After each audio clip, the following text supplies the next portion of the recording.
Welcome to the CFL Outsider, a short series of totally impartial hot takes, odd takes, and generally unconventional opinions on the CFL and Canadian football, with your host and presenter, Old Man Shouting at Clouds.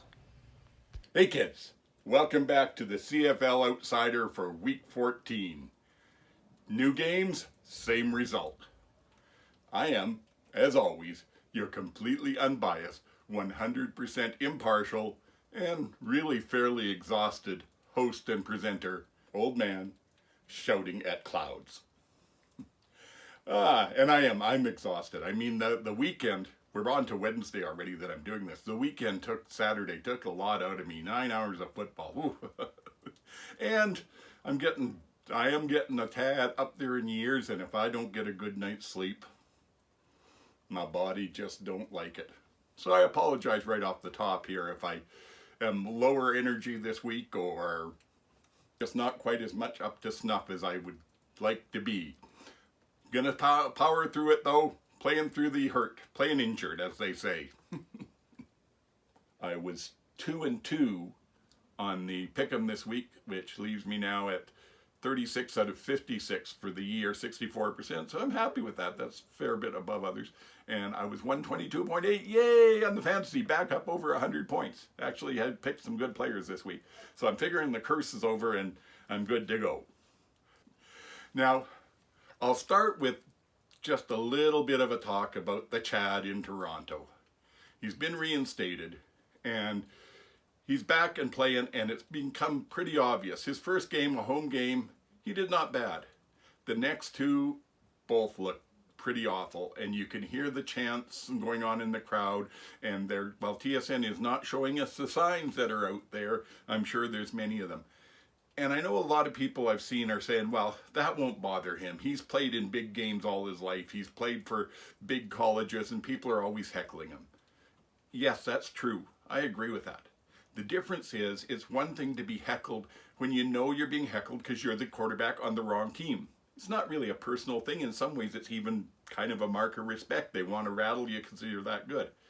That's not what Chad's getting now. The Chad's getting, we know who you are, we know everything about you, and we despise you, from 30,000 people at a time. I can see that's got to be tough on his psyche. And every road game is going to be the same. I don't know where it's going to end up, but I don't think the future's bright for the Chad here in our league where, well, to be quite frank about it, most of us don't want him here anyway. Anyway, let's get on to the games. Game 1 was BC 37 at Montreal 23. Big brass ones just weren't enough. Oh, I got to tell you, I was awfully glad that Dwayne Ford wasn't doing the color on this game, because when David Mackey scored that touchdown, we'd been hearing about fullbacks for the rest of the night. And also, I thought it was impressive that there were only 4 minutes and 8 seconds left in the first half before Nathan threw his first incomplete pass. That's pretty good. I mean, 2 of them had been to Montreal players as well, but they were completed. I also thought that Andre Crew, try saying that 3 times quick. I thought they were a little quick on the whistles again tonight. They've been the ones that are worse all season, and they got better for a game or two, but I'm not sure about this game. I also wanted to mention Aiden Eberhardt's touchdown celly. I know he doesn't get into the end zone all that much, but he's really got to work on a better celebration. I don't know what that was he was doing. Was it an homage to Riverdance or maybe Oklahoma? Wasn't impressive. I also wanted to mention the Montreal's onside kick that they recovered. And this is it's a small thing, but what I saw, the best I could see that, the player that slapped the ball out of bounds to get it into Montreal's possession landed out of bounds. Now last year there was a play that was almost identical. I think it was on a kickoff or a punt return as well in a Saskatchewan game where Saskatchewan slapped the ball out of bounds. The fellow did it, landed out of bounds himself, and was given a penalty for illegal participation, and the ball went to the other team. Because apparently if you land out of bounds, that's the same as touching it while you were out of bounds. And yet in this game, it went to Montreal. Now I know those rules aren't ones that you're going to see all that much. I know that they're maybe once or twice a season they come into play, but the officials should know them well enough to make it a consistent call every time. That bothers me. And the other thing that surprised me, and I don't know where it came from, but this was the first game I've seen where Montreal's defense really was missing a lot of tackles. They just didn't seem to be playing that well. And that's about it for that game. So let's go on to game 2. Toronto 27 and at Ottawa 41. It takes 2 to Slobberknock. You know, I'm going to start by saying, I've said before, you can go back and check the previous episodes, how impressive Damian Webb is. He is really doing well, and this game showed it again. The 2 interceptions for pick sixes yet, but just playing solid all the way through. They've got a very good secondary in Ottawa, and he's the best of them. I'm really happy to see someone performing that well. Like I mentioned about the crowd going off on the Chad, it seemed to work because he was rattled right off the get-go. His first 5 passes, the results of was an incompletion, a 9-yard gain, which was nice, 1 fumble, and 2 interceptions. Not a great start to the game. And I also thought it was very unsubtle of TSN to, after he threw a 3rd interception later in the game, to start showing shots of Dukes on the sideline. Just, we're not saying anything, but, you know, he might be coming in. I was really glad to see that apparently TSN watches this, or at least they were listening to me, because I was complaining about the music they used last week, and this week's theme was Def Leppard's Run Riot, that is football music. I'll take that.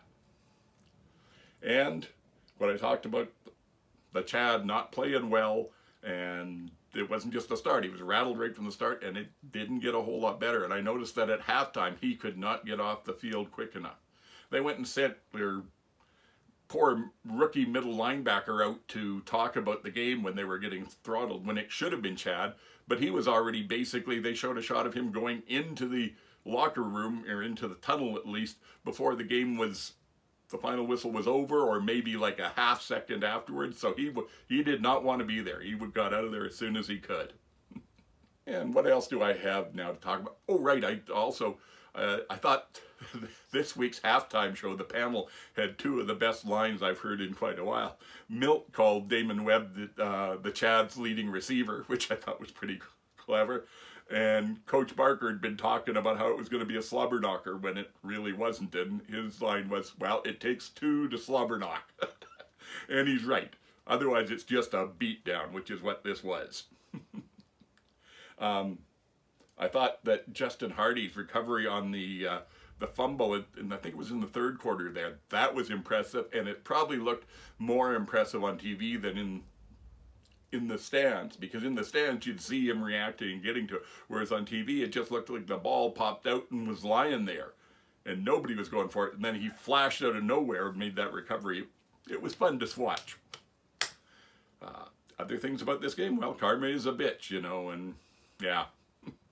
We have here. Oh, another thing, I've got to remember, and I give this advice to anybody, if Drew Brown has a bad game, take him in fantasy the next week. He bounces back well. Oh dear. Now, he's playing well. The team's, as long as the Dice has been the head coach, even the interim head coach, they've always gotten great effort out of their team in Ottawa. Now they've got confidence to go with it, and they're a scary team. They're going to go places. It'll be interesting to see if it's them or Montreal that comes out of the East for the Grey Cup.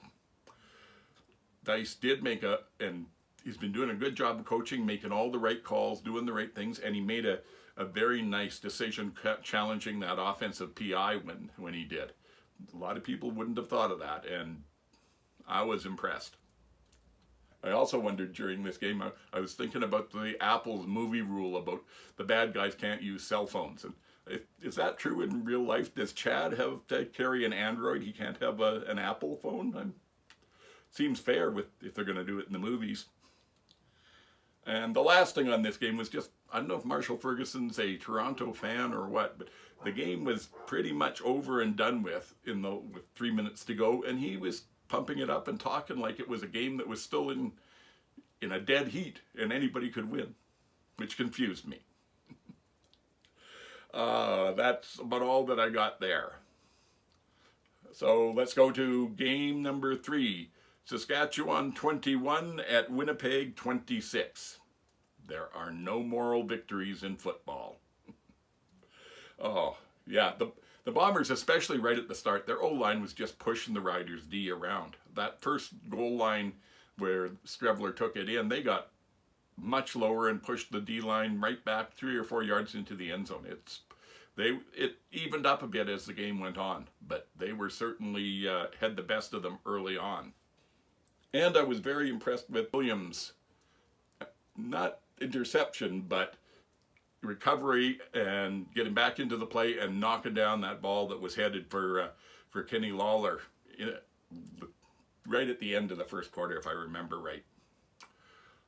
I'm wondering too if the Bombers brought Pat Neufeld back a little too early, or was he just rusty and needed to knock some off in that game, because he didn't have his best game by far with that. I will also say I was impressed with the Riders not panicking when they were suddenly down, had thrown an interception and had a kick get blocked, and then they're down 10-0, and they at least made a game of it. Not enough to win, and which is unfortunate. And I have to say too, I was really impressed to see that when they got their touchdowns, they weren't really celebrating. They seemed to know that they don't have any reason to get boisterous and exuberant until they start winning games again. Now, things were looking a little more positive, though. I thought they played well overall. Emilus, who's been fighting the ball all season, just hasn't looked comfortable with his catches. This game he was. There's a lot of people talking about Brown's hit on Strebler, taking him out of the game, and it's unfortunate. You never want to see anybody injured. It was definitely a penalty because it was delivered low, close enough to the knee area to be a penalty, but it's not a dirty hit. Let's not be putting that reputation onto someone like Brown. I mean, he plays hard, and his motor is going full time, and he's always around the quarterback. When you do that, when you're putting everything into that, there's going to be times when you get pulled down or tossed into the quarterback and take some penalties. It can't be helped, but it's not intentional. It's just a matter of playing hard and kicking and fighting and biting and scratching and clawing and doing everything you can to get to that quarterback. That kind of effort pays off with a bunch of sacks, but occasionally it goes poor like that too. So let's not be everybody jumping on poor Miles Brown and calling him a dirty player. Suits was really quick to do that on the broadcast. Glenn Suter. Oh, yeah, well, I wonder, gee, that's 3 times he did good and 3 guys who got hurt. Don't try and stir up a controversy, Suter. It's not worth it. And why treat a guy like that? You should know better. So let's see, anything more from this guy? I guess really the last thing that I have to say on this game is that, am I the only one that just finds straight fire on the panel dumb and a waste of time? Let's get rid of that, shall we? Sure. Okay. And that takes us to the end of that game. So let's move on to game 4. Calgary 16 at Edmonton 37. Well, Bonner didn't help. Now what? Okay, the Elk got off to a slow start in this game. Actually, it was the same as almost a replay of the week before. They got 2 singles off of punts, and then Calgary got a field goal, and I thought maybe the game would be exactly the same as last week, but it wasn't. It wasn't even as close as what last week was, And even though they called a PI on Gray that gave Calgary a fairly good chunk of yardage in the first, and it was about as ticky-tack as you could get. They were both just hand fighting. There was no reason for the penalty. But on the positive side for Edmonton, though, I continue to be impressed with Morgan and Anderson. Their Will and Mac backs. Those two, the pure linebackers. Like, there's a lot of good strong side linebackers in the league, but the actual run stopping style linebackers like that, they're probably the best duo in the league at doing that. I am very impressed. I mean, Saskatchewan does well with Avery, and Thurman is in the middle. They look fairly good. BC can look good when they have both Woods and Vladeck in there, but they've been hurt. Winnipeg, Big Hill's gone downhill a bit, and they've bounced around with a few different people on the other side over the past while, so not quite so good there. I do think, I'm repeating myself, I know, but I think Morgan and Anderson are probably the best two at it. I was surprised to see that Red Green seems to have joined the Elk training staff, looking after the players on the field. Oh. And you do know that a team is playing poorly when at halftime it's the coach that you get to do the interview. Nobody else is willing to even show up and take account for what they're doing. I don't know how Edmonton is fitting all three running backs on their roster, but it's sure working well for them. They have got three guys there that can move the ball well, and in this game they showed they can use two of them for the first three quarters and then have a fresh back, fresh legs in the fourth who can run over people. As the cold weather comes and we get closer to the playoffs, they're going to be a very dangerous team. Did anybody think enough to have a anytime touchdown prop bet on Mike Rose? Probably paid a lot, and I don't think many people would have had it. Oh, speaking of Stampeders too, I don't get painting something like barbed wire over the crest of your helmet. You're supposed to say we're a tough team, we're so tough, we've got barbed wire? It's a painting. It's a sticker. It doesn't make you look tough. It's just, I don't quite get that at all. And you've heard me before mention how much I like a good bull rush sack. Well, Noah Curtis there, and I think it was in the fourth quarter, towards the end of the game, got himself a very pretty one that's worth going and taking a look at. This is back to sort of my rant of last week about what TSN shows us and doesn't. Again, late in the game, not much time left at all. Edmonton takes two misconduct penalties. 25 yards marched off against them in one big chunk. And I don't think it was even announced. I think it was just the play-by-play said, oh, and they've taken 2 touchdowns for this. Please show us what's going on with the penalties, especially the misconducts. We need to know, are the refs getting this right, or are they being ridiculous? And how are we supposed to judge that if we can't see it? So please start showing what causes these penalties. Again, I don't know if you get pressure from the CFL to not show them, but if you are, you're just caving under that pressure. You've got the broadcast rights. Do the right thing and show the fans what they need to see. Bonner actually was throwing the ball not bad. He was off in his accuracy some and had some problems, but throwing not bad, which is interesting considering he looked like he was wearing a big old lineman's shoulder pads. They came out to like here on him, and I don't know how he even moves his arms in there. And that was pretty much all for the games. So what else have I got to talk about here? Just sort of observations from the week. I don't know if first one, I don't know if any of you are old enough to remember the electric football. A tabletop game that had the players for 2 teams on it. It was an NFL tabletop thing, but it vibrated, and then you had some kind of a magnet underneath that you'd try and drag your player through the vibrating players and get things happen.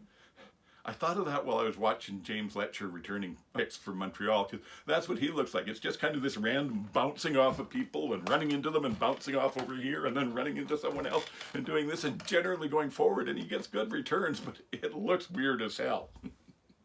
I noticed if anybody caught Adarius Pickett's post-game interview, he seems a tad miffed at Coach Dinwiddie and the Argos.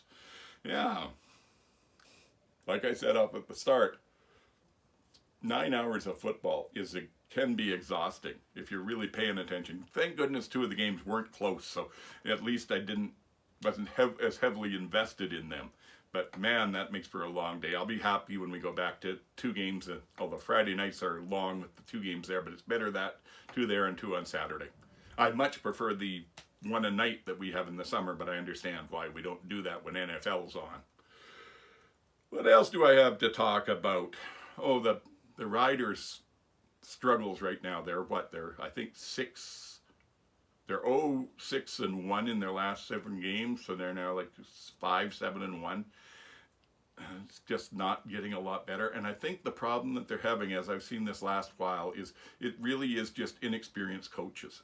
They don't have the players as prepared as they need. The kicking game, the kick return game, they've been taking holding penalties left, right, and center for the last 3 weeks. And it's cost, well, probably more than that, but at least last 3. And it's cost them a couple of games. The Toronto game, if they hadn't done the holding on the kick return at the end of that game, they would have had the ball out somewhere around about the 25 or so instead of back on about the 7. That's not saying that they couldn't have gone further than the 25, but that's where the hold took place. So you got to assume that he would at least get to the 25.